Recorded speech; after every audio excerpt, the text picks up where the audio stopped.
Bog svima, dok su velike vrućine na našem imanju, mi se skrivamo u šumi i igramo ekološki kviz. Odgovorite na sljedeća 3 pitanja da li su mit ili istina. I, by the way, već smo igrali jedan kviz pa ga pronađite na našem feedu i odgovorite također na ta pitanja. Krećemo sa prvim pitanjem. Papir se može beskonačno reciklirati. Je li to istina ili mit?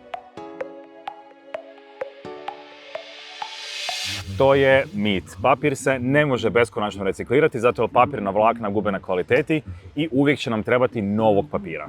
Sljedeće pitanje je vezano za svjetsko nogometno prvenstvo koje trenutno traje. Znate one dresove koje nose igrači? Imamo i mi takvu vrstu odjeće.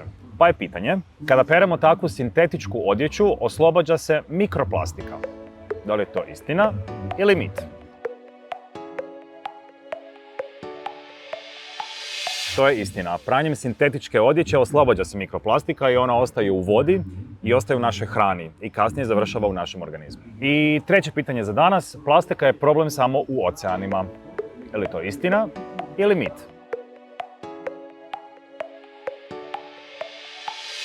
To je mit, jer plastike ima u oceanima, ali ima i u tlu i u rijekama plastika je nažalost posvuda.